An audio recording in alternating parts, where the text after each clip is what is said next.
Chadchan SBI bank ದರೋಡೆ ಪ್ರಕರಣದಲ್ಲಿ 4ವರನ್ನು ಬಂಧಿಸಲಾಗಿದೆ ಎಂದು ಎಡಿಜಿಪಿ ಆರ್ ಹಿತೇಂದ್ರ ಹೇಳಿದರು.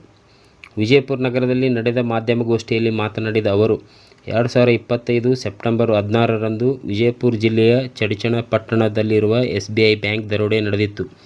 ಇನ್ನು ಬಿಹಾರ ರಾಜ್ಯದ ರಾಕೇಶ್ ಕುಮಾರ್ ಸಹಾನಿ, ರಾಜ್ಕುಮಾರ್ ಪಾಸ್ವಾನ್, ರಕ್ಷಕ್ ಕುಮಾರ್ ಮಾಥೋ ಬಂಧಿತ ಆರೋಪಿಗಳು.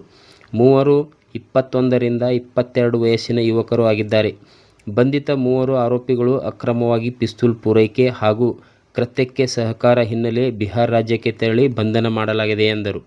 ಅಲ್ಲದೆ ಸದರಿ ಪ್ರಕರಣದಲ್ಲಿ ಇಲ್ಲಿಯವರೆಗೆ 9.1 ಕೆಜಿ ಚಿನ್ನ, 86,31,220 ರೂಪಾಯಿ ನಗದು ಜಪ್ತಿಗೈಯಲಾಗಿದೆ. ಮಹಾರಾಷ್ಟ್ರ ರಾಜ್ಯದ ಪ್ರಮುಖ ಆರೋಪಿಯನ್ನು 7/10/2025ರಂದು ಬಂಧಿಸಿ ನ್ಯಾಯಾಂಗ ಬಂಧನಕ್ಕೆ ಒಪ್ಪಿಸಲಾಗಿದೆ. ಒಟ್ಟು ಚಡಚಣ ಬ್ಯಾಂಕ್ ದರೋಡೆಯಲ್ಲಿ 4ವರು ಬಂಧನ ಮಾಡಲಾಗಿದ್ದು, ಚಡಚಣ ಪೊಲೀಸ್ ಠಾಣೆಯಲ್ಲಿ ಪ್ರಕರಣ ದಾಖಲಾಗಿದೆ. ಮುಂದಿನ ತನಿಖೆ ಕೈಗೊಳ್ಳಲಾಗಿದೆ ಎಂದರು. ಈ ದಿವಸ ನಾನು ನೆನ್ನೆ ದಿವಸ ಬಿಜಾಪುರ ಜಿಲ್ಲೆಯ ಒಂದು ಕೆಲವು ಪ್ರಕರಣಗಳ ತನಿಖೆ ಯಾವ ರೀತಿ ನಡೀತಾ ಇದೆ ಅಂತ ತಿಳ್ಕೊಳ್ಳಿಕ್ಕೆ ಮತ್ತು ಅವ್ರಿಗೆ ಮುಂದಿನ ದಿನಗಳಲ್ಲಿ ಈ ತನಿಖೆ ಯಾವ ರೀತಿ ನಡೆಸಬೇಕು ಅಂತ ಸೂಚನೆಗಳು ಕೊಡಲಿಕ್ಕೆ ಮತ್ತು ಇಲ್ಲಿನ ಎಲ್ಲ ಸಿಬ್ಬಂದಿಗಳ ಒಂದು ಸಭೆಯನ್ನು ನಡೆಸಿ ಅದು ಜಿಲ್ಲಾದ್ಯ ಕಾನೂನು ಸುವ್ಯವಸ್ಥೆ ಮತ್ತು ಅಪರಾಧ ಮತ್ತು ಆಡಳಿತ ವ್ಯವಸ್ಥೆ ಬಗ್ಗೆ ಮಾಹಿತಿಯನ್ನು ಪಡ್ಕೊಂಡಿದ್ವಿ ಮತ್ತು ಅವರಿಗೆ ಸೂಕ್ತ ಸೂಚನೆಗಳನ್ನು ನೀಡಿದ್ವಿ. ಅದೇ ರೀತಿ ಅವರು ಚಡಚಣ ಪಟ್ಟಣದ ಒಂದು SBI ಬ್ಯಾಂಕ್ ದರೋಡೆ ಪ್ರಕರಣದ ಕೆಲವು ಆರೋಪಿಗಳನ್ನ ಬಂಧನ ಮಾಡಿದ್ದಾರೆ. ಮನಗೋಳಿ ಪಟ್ಟಣದ ಕೆನರಾ ಬ್ಯಾಂಕ್ ಕಳ್ಳತನದಲ್ಲಿ 15 ಜನ ಆರೋಪಿಗಳನ್ನ ಬಂಧನ ಮಾಡಿದ್ದಾರೆ. ಆಮೇಲೆ ಇನ್ನೊಂದು ಮುದ್ದೇಬಿಹಾಳ ಪಟ್ಟಣದ ಒಂದು ಹೆಚ್ಚುವರಿ ಜಿಲ್ಲಾ ನ್ಯಾಯಾಧೀಶರ ಬಾಡಿಗೆ ಮನೆಯದು ಒಂದು ಕಳ್ಳತನ ಆಗಿತ್ತು. ಅದರಲ್ಲೂ ಕೂಡ 3 ಜನ ಅರೆಸ್ಟ್ ಮಾಡಿದ್ದಾರೆ. ಅರೆಸ್ಟ್ ಮಾಡಿ ಇದರಲ್ಲಿ ಭಾಳಷ್ಟು ಪ್ರಾಪರ್ಟಿನ ಡಿಸ್ಪ್ಲೇ ಕೂಡ ತಾವೆಲ್ಲ ನೋಡಿದಿರಿ ಮತ್ತು ಪತ್ತೆ ಮಾಡಿದ್ದಾರೆ. ಇವ್ರಿಗೆ ಯಾರು ಪತ್ತೆ ಮಾಡಿದ ಟೀಮು ಮತ್ತು ಅವ್ರಿಗೆಲ್ಲರಿಗೂ ಇಲಾಖೆ ವತಿಯಿಂದ ಪ್ರಶಂಸನೆ ಮತ್ತು ಮುಂದಿನ ದಿವಸಗಳಲ್ಲಿ ಅವರಿಗೆ ಮೆಡಲ್ ಕೊಡೋದು ಕಾರ್ಯಕ್ರಮಗಳು ಕೂಡ ನಾವು ಮಾಡ್ತೀವಿ.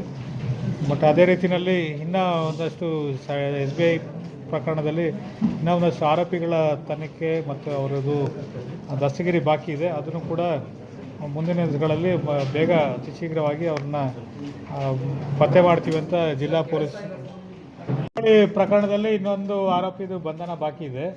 ಅದು ಬಿಟ್ಟರೆ ಉಳಿದಿದ್ದೆಲ್ಲ ಪ್ರಕರಣದ ತನಿಖೆ ಆಲ್ಮೋಸ್ಟ್ 99% ಮುಗಿದಿದೆ. ಅದರಲ್ಲಿ ಚಡಚಣದಲ್ಲಿ ಇನ್ನು ಆರೋಪಿಗಳು ಇದು ಮೇನ್ ಆರೋಪಿಗಳು ಇಬ್ಬರು ಬೇಕಾಗಿದೆ. ಅವ್ರಿಗೆ ಹುಡುಕಾಟ ನಡೆದಿದೆ. ಅದು ಜಿಲ್ಲಾ ಪೊಲೀಸ್ ಅವರು ಅದನ್ನು ಬೇಗ ಮಾಡ್ತೀವಿ ಅಂತ ನಮಗೆ ಆಶ್ವಾಸನೆ ಕೊಟ್ಟಿದ್ದಾರೆ. ಮನಗೋಳಲ್ಲಿ ರಿಕವರಿ ಪೂರ್ಣ ಆಗಿದೆ.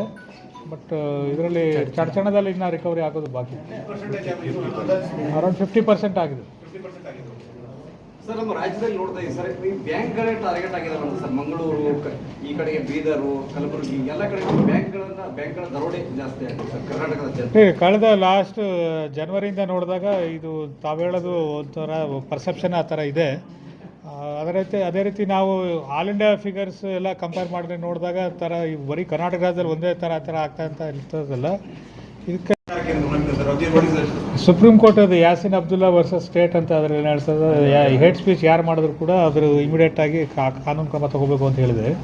ಅದೇ ರೀತಿ ನಾವು ನಮ್ಮ ಸ್ಟೇಟ್ ರಾಜ್ಯ ಮಟ್ಟದಿಂದ ಎಲ್ಲ ಅಧಿಕಾರಿಗಳಿಗೆ ಸೂಚನೆಗಳನ್ನು ಕೊಟ್ಟಿದ್ದೀವಿ. ನಾವು ಹೇಟ್ ಸ್ಪೀಚ್ ಯಾರು ಮಾಡಿದ್ರು ಕೂಡ ಅದನ್ನು ಕಾನೂನುಬದ್ಧವಾಗಿ ಲೀಗಲ್ ಒಪಿನಿಯನ್ ತಗೊಂಡು ಅವ್ರಿಗೆ ಏನಾದರೂ ಕಾನೂನು ಉಲ್ಲಂಘನೆ ಆಗಿದ್ರೆ ಇಮಿಡಿಯೇಟ್ FIR ಮಾಡಿ ಮುಂದೆ ಕ್ರಮ ತಗೊಳ್ಳಿದ್ವಿ. ಇಲ್ಲಿ ಆರೋಪ ಏನಾಗಿತ್ತು ಸರ್, ಸಾಮಾನ್ಯ ಜನರು ಯಾವ್ದಾದ್ರು ಹೇಟ್ ಸ್ಪೀಚ್ ಅಂದ್ರೆ ಸುಮೋಟೋದಾಗ್ತಾರೆ, ಅವ್ರಿಗೆ ಒಳಗೆ ಹಾಕ್ತಾರೆ. ಆದ್ರೆ ಒಂದು ಜವಾಬ್ದಾರಿ ಸ್ಥಾನದಲ್ಲಿ ಇದ್ದವರು, ಕಾನ್ಸ್ಟಿಟ್ಯೂಷನಲ್ ಪೋಸ್ಟ್ ಇದ್ದವರು ಅವ್ರು ಹೇಳಿದ್ರೆ ಅಲ್ಲಿ ಅವ್ರಿಗೂ ಬಹಳ ಡಿಲೇ ಆಗಿಬಿಡುತ್ತೆ. ಅವ್ರಿಗೆ ಯಾವ ಕಾನೂನು ಆ ಥರ ಏನು ನನಗೆ ಅಭಿಪ್ರಾಯ ಬರಲಿಲ್ಲ. ಬಟ್ ಭಾಳಷ್ಟು ಕೇಸ್ಗಳು ಆಗಿದ್ದಾವೆ. ಕೆಲವೆಲ್ಲ ಹೈಕೋರ್ಟಲ್ಲಿ ಇದ್ದಾವೆ. ಹಂಗಾಗಿ ನೋಟಿಸ್ ಕೊಟ್ಟ ತಕ್ಷಣ ಹೈಕೋರ್ಟ್ಗೆ ಹೋಗ್ತಾ ಇದ್ದಾರೆ. ಅದು ಕಾನೂನು ಪ್ರಕ್ರಿಯೆ ಬಗ್ಗೆ ನಾನು ಅದ್ರ ಬಗ್ಗೆ ಬಹಿರಂಗವಾಗಿ ಮಾತಾಡೋಕ್ಕೆ ಆಗೋದಿಲ್ಲ. ಬಟ್ FIR ಮಾಡೋದು ಮತ್ತು ನೋಟಿಸ್ ಕೊಡೋದು ಪ್ರಕ್ರಿಯೆ 100% ಎಲ್ಲ ಕಡೆ ಇಲಾಖೆಯಿಂದ ಆಗಿದೆ.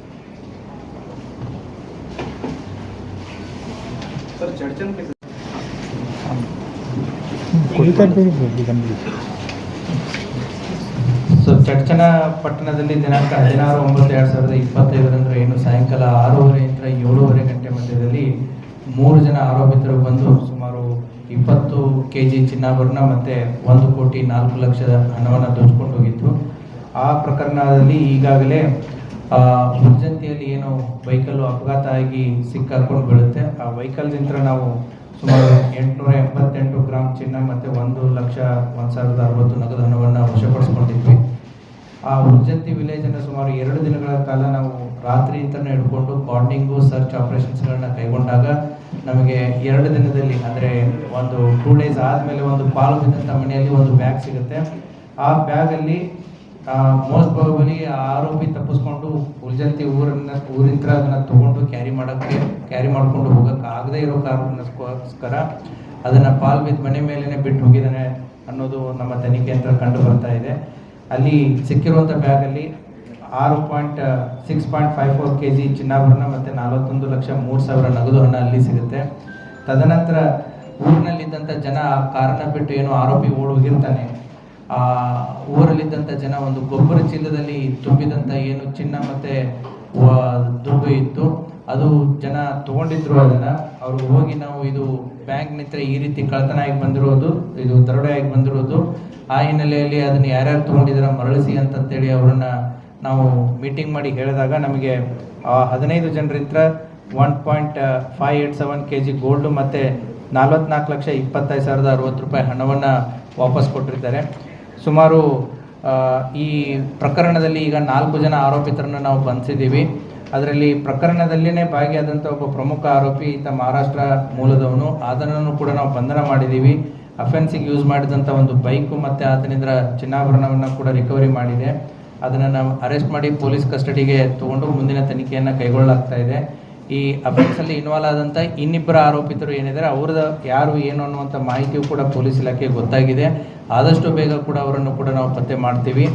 ಮತ್ತು ಈ ಪ್ರಕರಣದಲ್ಲಿ ಅವರೇನು ಬಂದೂಕನ್ನು ಯೂಸ್ ಮಾಡಿದ್ರು ಅದನ್ನು ನಾವು ತಾಂತ್ರಿಕ ತನಿಖೆ ಯಂತ್ರ ನಾವು ಕೈಗೊಂಡಾಗ ಇವರು ಜುಲೈ ತಿಂಗಳಲ್ಲಿ ಬಿಹಾರಕ್ಕೆ ಸಮಸ್ತಿಪುರ ಜಿಲ್ಲೆಗೆ ಹೋಗಿಬಿಟ್ಟು ಅಲ್ಲಿ ಕಂಟ್ರಿ ಮೇಡ್ ವೆಪನ್ಸ್ಗಳನ್ನು ದುಡ್ಡು ಕೊಟ್ಟು ತೊಗೊಂಬಂದಿದ್ದಾರೆ. ಆ ಕಂಟ್ರಿ ಮೇಡ್ ವೆಪನ್ಸ್ಗಳನ್ನು ಸಪ್ಲೈ ಮಾಡಿದಂತಹ 3 ಜನ ಆರೋಪಿತರನ್ನು ನಾವು ಬಿಹಾರದಿಂದ ಕರ್ಕೊಂಡು ಬಂದು ಅವರನ್ನು ಕೂಡ ಈಗ ಅರೆಸ್ಟ್ ಮಾಡಿ ಈ ಪ್ರಕರಣದಲ್ಲಿ ಅವ್ರನ್ನ ಜೈಲಿಗೆ ಕಳಿಸಲಾಗಿದೆ. ಒಟ್ಟು ಸುಮಾರು 9.01 kg ಬಂಗಾರ, 86,31,220 ರೂಪಾಯಿ ನಗದು ಈ ಪ್ರಕರಣದಲ್ಲಿ ವಶಪಡಿಸಿಕೊಳ್ಳಲಾಗಿದೆ. ಇನ್ನುಳಿದಂಥ ಆರೋಪಿತರನ್ನು ಮತ್ತು ಇನ್ನುಳಿದಂಥ ಮಾಲನ್ನು ಆದಷ್ಟು ಬೇಗ ನಾವು ಪತ್ತೆ ಮಾಡ್ತೀವಿ. ಬ್ಯಾಂಕ್ ಅಧಿಕಾರಿಗಳು ಯಾರು ಶಾಮೀಲಿರು ಅಂತ ಏನಾದ್ರು ಮಾಹಿತಿ? ಆ್ಯಸ್ ಆಫ್ ನೌ ಪ್ರೆಸೆಂಟ್ ಸ್ಟೇಟಸಲ್ಲಿ ಯಾವುದೋ ಆ ರೀತಿ ಕಂಡು ಬಂದಿಲ್ಲ. ಮಹಾರಾಷ್ಟ್ರದ ಆರೋಪಿ ಇರ್ತಾರೆ ಆ ತನಿಖೆ ಹಿತದೃಷ್ಟಿಯಿಂದ ಅದನ್ನು ಈಗ ಬಹಿರಂಗಗೊಳಿಸ್ತಾ ಇಲ್ಲ. ಸೊ ಟೈಮ್ ಬಂದಾಗ ತನಿಖೆ ಸಂಪೂರ್ಣ ಆದಮೇಲೆ ನಾನು ಹೇಳ್ತೀನಿ. ಸರ್, ಇದೆಲ್ಲ ಚಿನ್ನ ಗ್ರಾಮದಲ್ಲೇ ಸಿಕ್ಕಿರೋದು ಸರ್ ಅಥವಾ ಆರೋಪಿಗಳಿಂದ ಏನಾದರೂ? ನಾನು ಅದನ್ನು ಪಟ್ಟಿ ನಿಮಗೆ ಲಿಸ್ಟಲ್ಲಿ ಕೊಟ್ಟಿದ್ದೀನಿ. ಒಂದು ಕಾರಲ್ಲಿ, ಒಂದು ಪಾಳು ಬಿದ್ದ ಮನೆಯಲ್ಲಿ, ಒಂದು ಜನರಿಂತ್ರ ಮತ್ತು ಒಂದು ಆರೋಪಿಯಿಂದ 4 ಹಂತಗಳಲ್ಲಿ ರಿಕವರಿ ಆಗಿದೆ. ಒಟ್ಟು ದರೋಡೆಕೋರು ಎಷ್ಟಿದೆ ಸರ್? 3 ಜನ ಪಾರ್ಟಿಸಿಪೇಟ್ ಮಾಡೋದ್ರಲ್ಲಿ ಒಬ್ಬನು ಸಿಕ್ಕಿದ್ದಾನೆ, ಇನ್ನಿಬ್ಬರು ಸಿಗಬೇಕು. ಇವ್ರು ಏನು ವೆಪನ್ ಸಪ್ಲೈ ಮಾಡಿದ್ದಾರೆ, ವೆಪನ್ ಸಪ್ಲೈ ಮಾಡೋಂಥ 3 ಜನ ಕೂಡ ಸಿಕ್ಕಿದ್ದಾರೆ. ಮನಗುಳಿ ಕೇಸಲ್ಲಿ ರ್ಯಾಕಿ ಮಾಡಿ ಸಾಕಷ್ಟು ತಯಾರಿ ಮಾಡಿದ್ರು. 2 times ಜುಲೈ ಮತ್ತು ಆಗಸ್ಟಲ್ಲಿ ಬಂದು ಹೋಗಿದ್ದಾರೆ. ಈ ಬ್ಯಾಂಕ್ ಟೈಮಿಂಗ್ಸನ್ನು ಅಬ್ಸರ್ವೇಷನ್ ಮಾಡಿದ್ದಾರೆ. 4:15ಗೆ RBI ಗೈಡ್ಲೈನ್ಸ್ ಪ್ರಕಾರ ಕ್ಲೋಸ್ ಆಗಬೇಕು. ಭಾಳ ಅಂದರೆ ಕ್ಯೂ ಅಲ್ಲಿ ಇದ್ದವರು ಎಲ್ಲ ಕ್ಲಿಯರ್ ಆಗಬೇಕಂದ್ರೆ 5 ಗಂಟೆ ಆಗಬೇಕು. ಸುಮಾರು 6:30ವರೆಗೂ ಕೂಡ ಸಾರ್ವಜನಿಕರನ್ನು ಒಳಗಡೆ ಬಿಟ್ಕೊಂಡಿದ್ದಾರೆ. ಅಂದರೆ ಅಕೌಂಟ್ ಓಪನ್ ಮಾಡೋಕ್ಕೆ ಬಂದಿರ್ಬೋದು, ಲೋನ್ ಸ್ಯಾಂಕ್ಷನ್ ಆದವ್ರು ಬಂದಿರ್ಬೋದು. ಆ ರೀತಿಯಾಗಿ ಇದು 6:30ವರೆಗೂ 7ವರೆಗೂ ಕೂಡ ಆಪ್ರೇಟ್ ಆಗ್ತಾ ಇರೋದ್ರಿಂದ ಆರೋಪಿ ಏನು ಇವರು ನಮ್ಮ ಇನ್ವೆಸ್ಟಿಗೇಷನ್ ಪ್ರಕಾರ ನೋಡಿದಾಗ ಇವನು ಯಾವಾಗಲೂ ಕೂಡ 4:15ಗೆ ಬಂದಿದ್ದಾರೆ. ಸುಮಾರು 6:30ವರೆಗೂ ಕೂಡ ಅಬ್ಸರ್ವೇಷನ್ ಮಾಡೋದು ಹೋಗೋದು ಮಾಡಿದ್ದಾರೆ ಮುಂಚೆ ಬಂದಾಗ. ಆರೋಪಿ ಅವತ್ತಿನ ದಿನ ಅಫೆನ್ಸಿನ ದಿನ ಕೂಡ 4:15ಗೆ ಬಂದು ಬ್ಯಾಂಕ್ ಅಕೌಂಟ್ ಚಾನಲನ್ನು ಕೊಟ್ಟು ಓಪನ್ ಮಾಡಬೇಕು ಅಂತಂತೇಳಿ ಅಲ್ಲಿ ಸುಮಾರು 2 ಗಂಟೆವರೆಗೂ ಟೈಮ್ ಸ್ಪೆಂಡ್ ಮಾಡಿದ್ದಾನೆ. ಒಳಗಡೆ ಇದ್ದಂಥ ಜನ ಕಡಿಮೆ ಆದಮೇಲೆ, ಎಂಪ್ಲಾಯೀಸ್ಗಳು ಕಡಿಮೆ ಆದಮೇಲೆ, ಸೊ ಹೊರಗಡೆ ಇದ್ದಂಥ ತನ್ನ ಇನ್ನಿಬ್ಬರು ಏನು ಸಹಚರರಿದ್ದರು ಅವ್ರನ್ನ ಒಳಗಡೆ ಕರೆಸ್ಕೊತಾನೆ. ಒಳಗಡೆ ಇದ್ದಂಥ 6 ಜನ ಎಂಪ್ಲಾಯೀಸು ಮತ್ತು 4 ಜನರನ್ನ ಒಳಗಡೆ ಕೂಡಾಕಿಬಿಟ್ಟು ಸೊ ಅಲ್ಲಿದ್ದಂಥ ದುಡ್ಡು ಮತ್ತು ಒಡವೆಯನ್ನು ತೊಗೊಂಡು ಹೋಗ್ತಾರೆ. ಸಮಯ ಮೀರಿ ನಾನು ಜಿಲ್ಲಾಧಿಕಾರಿಯವರು ಎಲ್ಲ ಬ್ಯಾಂಕ್ನ ಸುಮಾರು 360 ಬ್ಯಾಂಕ್ಸ್ ಏನಿದೆ ಅವ್ರನ್ನ ಮೀಟಿಂಗ್ ಮಾಡಿಬಿಟ್ಟು ಅವ್ರಿಗೆ 8 ಪುಟಗಳ ಒಂದು SOPಗಳನ್ನು ಕೊಟ್ಟಿದ್ದೀವಿ, ಡೂಸ್ ಆ್ಯಂಡ್ ಡೋಂಟ್ಸ್ ಕೊಟ್ಟಿದ್ದೀವಿ. RBI ಗೈಡ್ಲೈನ್ಸ್ ಪ್ರಕಾರ ಏನೇನು ಮಾಡಬೇಕು ಅಂತಲೂ ಕೂಡ ಹೇಳಿದ್ದೀವಿ. ಅದೇ ರೀತಿ ಕೂಡ ನಮ್ಮ ಪೊಲೀಸ್ ಎಕ್ಸ್ಪೀರಿಯನ್ಸ್ 2 ಕೇಸಸ್ಗಳಲ್ಲಿ ಏನಿದೆ ಅದನ್ನು ಕೂಡ ಪಟ್ಟಿ ಮಾಡಿ ಕೊಟ್ಟಿದ್ದೀವಿ. ಸೊ ಇವುಗಳನ್ನ ಚಾಚು ತಪ್ಪದೆ ಮಾಡಿ ಅಂತಂತೇಳಿ ಅವರಿಗೆ 3 ವಾರಗಳ ಗಡುವು ಕೊಟ್ಟಿದೆ. ಈಗಾಗಲೇ 2 ವಾರ ಆಗಿದೆ. ಇನ್ನೊಂದು ವಾರದಲ್ಲಿ ಅವ್ರು ಮಾಡಬೇಕು ಅಂತ ನಾವು ಹೇಳಿದ್ದೀವಿ. ಟೋಟಲ್ ಎಷ್ಟು ತಂಡಗಳು? ಸೊ ಈ ಪ್ರಕರಣದಲ್ಲಿನೂ ಕೂಡ ಸುಮಾರು 7 ತಂಡಗಳನ್ನು ನಾವು ರಚನೆ ಮಾಡಿದ್ದೀವಿ. ಸೊ ಇನ್ನೂ ತಂಡಗಳು ಆ್ಯಕ್ಟಿವ್ ಆಗಿ ಕೆಲಸ ಮಾಡ್ತಾ ಇದೆ. ಆದಷ್ಟು ಬೇಗ ಇನ್ನುಳಿದ ಆರೋಪಿತರನ್ನು ಕೂಡ ನಾವು ಪತ್ತೆ ಮಾಡ್ತೀವಿ. ಆಮೇಲೆ ಅದೇ ರೀತಿ ಮನುಗುಳಿ ಪ್ರಕರಣದಲ್ಲಿ ಎಲ್ಲ 15 ಆರೋಪಿತರಿಂದ ಉಳಿದಂತಹ ನಿಮಗೆ ಲಾಸ್ಟ್ 2 ಟೈಮ್ಸು ಕೊಟ್ಟರೋ ಇದರಿಂದ ಉಳಿದಂಥ 4.8 kg ಗೋಲ್ಡ್ ಮತ್ತು 22 ಲಕ್ಷ ಫರ್ದರ್ ರಿಕವರಿ ಆಗಿದೆ. ಅದನ್ನು ಕೂಡ ನಾವು ಕೋರ್ಟಿಗೆ ಸಬ್ಮಿಟ್ ಮಾಡಿ ಈಗಾಗಲೇ ಕೇಸನ್ನು ಚಾರ್ಜ್ ಶೀಟ್ ಮಾಡಲಾಗಿದೆ. ಮತ್ತು ಮುದ್ದೇಬಿಹಾಳ್ ಕೇಸು ಏನು ಹೆಚ್ಚುವರಿ ಜಿಲ್ಲಾ ನ್ಯಾಯಾಧೀಶರದ್ದು ಮನೆಯಲ್ಲಿ ಕಳ್ಳತನ ಆಗಿತ್ತು, ಅದು ಸಂಪೂರ್ಣವಾದಂಥ ರಿಕವರಿ ಆಗಿದೆ. 3 ಜನ ಆರೋಪಿತರು ಬೆಳಗಾಂ ಜಿಲ್ಲೆಯವರು, ರಾಮದುರ್ಗ ತಾಲೂಕು, ಸವದತ್ತಿ ತಾಲೂಕಿನವರು, ಅವ್ರನ್ನೂ ಕೂಡ ಅರೆಸ್ಟ್ ಮಾಡಿ ಸಂಪೂರ್ಣವಾದಂಥ ರಿಕವರಿ ಮಾಡಿ ಅವ್ರನ್ನೂ ಕೂಡ ನಾವೀಗ ನ್ಯಾಯಾಂಗ ಬಂಧನಕ್ಕೆ ಕೊಟ್ಟಿದ್ದೀವಿ. ಮುಗುಳಿ ಕೇಸಲ್ಲಿ ಅವರು ಗೋಲ್ಡ್ ಎಲ್ಲ ಮೆಲ್ಟ್ ಮಾಡಿಬಿಟ್ಟಿದ್ರು, ಅದರ ಯಾವ್ದು ಆಕ್ಚುಲಿ ಒರಿಜಿನಲ್ ಇದೆ ಅಂತ ಗೊತ್ತೇ ಆಗ್ತಿದ್ದಿಲ್ಲ. ಇಲ್ಲಿನೂ ಅದೇ ಆಗಿದೆ ಅಥವಾ ಇಲ್ಲ ಇದರಲ್ಲಿ ಈಗ ಏನು ಸಿಕ್ಕಿದೆ ಎಲ್ಲ ಆ್ಯಸ್ ಇಟ್ ಈಸ್ ಆರ್ನಮೆಂಟ್ಸ್ ಏನಿದೆ ಅದೇ ರೀತಿ ಇಂಟ್ಯಾಕ್ಟ್ ಮಾಡಿದೆ ಆ್ಯಸ್ ಆಫ್ ನೌ. ಓನರ್ಗೆ identify gold easy. Yes, thank you.